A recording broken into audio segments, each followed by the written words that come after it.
अगर आप भी धान में पैदावार बढ़ाना चाहते हैं, धान में चाहते हैं कि अच्छा उत्पादन आपको मिल सके, तो आज की वीडियो में हम कुछ ऐसी खादों का इस्तेमाल आपको बताने वाले हैं जिसके इस्तेमाल से आपकी बालियाँ भी अच्छी निकलेंगी और आपके धान में अच्छा उत्पादन भी देखने को मिलेगा।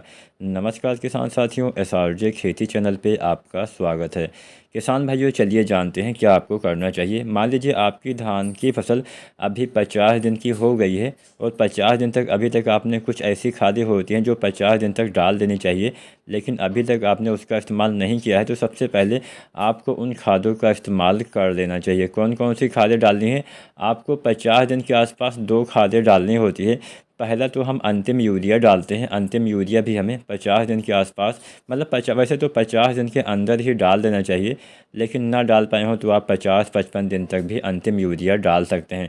अंतिम यूरिया कितना डालना होता है? 30 से लेके 35 किलो 1 एकड़ खेत में अंतिम यूरिया खाद का इस्तेमाल करना, जिससे पौधे को नाइट्रोजन की पूरी मात्रा मिल जाएगी। जब पौधे नाइट्रोजन की पूरी मात्रा ग्रहण कर लेंगे तो पौधे का विकास, बालियों के निर्माण बाद में सही से हो पाएगा। अब यहाँ पे एक बात का ध्यान आपको यह भी रखना है कि जितना भी आपको यूरिया धान में डालना होता है वो 50 दिन के अंदर ही डालना होता है। बहुत सारे किसान साथी क्या करते हैं कि जब बालियाँ निकलने वाली होती है, जिसको हम गोब अवस्था बोलते हैं, गबोड़ अवस्था, बहुत से लोग बालियाँ निकलते समय भी जो है वो यूरिया खाद का इस्तेमाल कर देते हैं, जिससे क्या होता है आपके खेत में बीमारियों का अटैक होना स्टार्ट हो जाता है।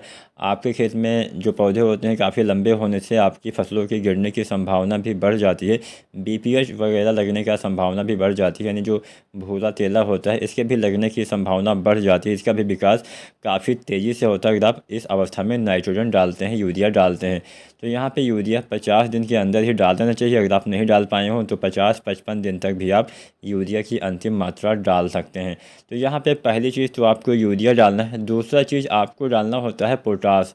पोटास भी काफ़ी अच्छा काम करता है पौधे के विकास के लिए, पौधे में अच्छी बालियाँ पाने के लिए, अच्छी लंबी मोटी बालियाँ, सभी दाने के भराव के लिए भी हमें पोटास की सही मात्रा का इस्तेमाल धान की फसल में अवश्य करना चाहिए।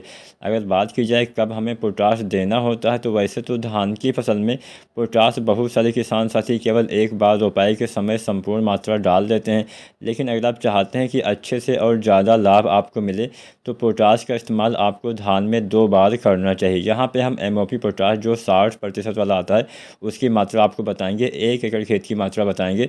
तो यहाँ पे पोटास मान लीजिए कोई वैरायटी थोड़ा जल्दी तैयार होती है तो 25 से 30 किलो उसमें संपूर्ण मात्रा डालनी होती है।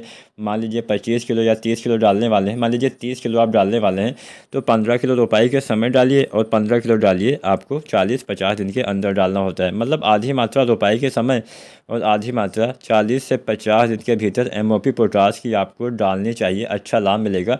तो यहाँ पे 25 से लेके 40 किलो पोटास आपको डालना होता है धान के खेत में, 2 बार आपको डालना होता है।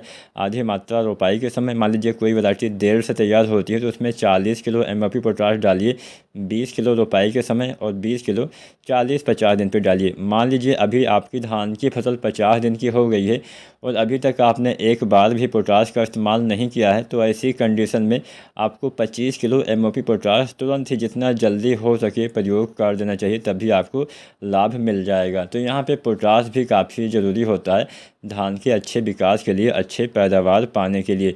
इसके बाद आपको कुछ बातों का ध्यान देना होता है, जैसे आपको नमी हमेशा बना के रखनी होती है। नमी की कमी अगर हो जाएगी तो हमारी बालियों का विकास सही से नहीं होगा, बालियाँ हमारी छोटी पतली और कमज़ोर रह जाएंगी। तो नमी आपको धान के खेत में हमेशा बना के ही रखना चाहिए जब तक आपके दाने का भराव सही से ना हो पाए।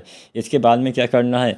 इसके बाद में आपको डालना है गबोड़ अवस्था में या फिर गोब अवस्था में NPK 05234, 1 किलो से लेकर 1.5 किलो आपको 05234 डालना चाहिए, जिससे आपकी बालियों का निर्माण सही से होगा।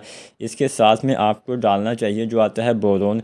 जो बोरोन आता है 20% वाला, लगभग 100 से 125 ग्राम मात्रा, ये भी आपको बालियाँ आने से पहले 05234 के साथ ही डालना होता है। तो ये 2 चीज़ें बालियाँ निकलने से पहले डालेंगे, बहुत ही अच्छा लाभ आपको देखने को मिलेगा। बालियाँ अच्छी आएंगी, हेल्दी आएंगी, मोटी आएंगी। इसके बाद में जब बालियाँ निकल आती हैं तो आपको NPK 0050 का इस्तेमाल दाने भरते समय कर देना है, जिससे समस्त दाने का भराव सही से होगा। जब दाने का भराव सही से होगा तभी तो हमें अच्छा उत्पादन मिल पाएगा। अब यहाँ पे 2 सावधानी आपको विशेषकर बरतनी होती है। पहली सावधानी कि नमी हमेशा बना के रखना होता है। दूसरी सावधानी ये आपको अपनानी चाहिए कि कभी भी 50 दिन के ऊपर, मान लीजिए आप देर से डाल रहे हैं तो 50-55 दिन तक तो आप यूरिया डाल सकते हैं, लेकिन इसके बाद कभी भी आपको यूरिया खाद धान में प्रयोग नहीं करना है। एक सावधानी और बरतनी होती है, जब भी खेत में ज़्यादा पानी भरा हो उस समय भी यूरिया नहीं डालने चाहिए, नहीं तो ज़्यादा लाभ नहीं मिलता है। वीडियो पसंद आई हो तो लाइक करें, चैनल को सब्सक्राइब करें।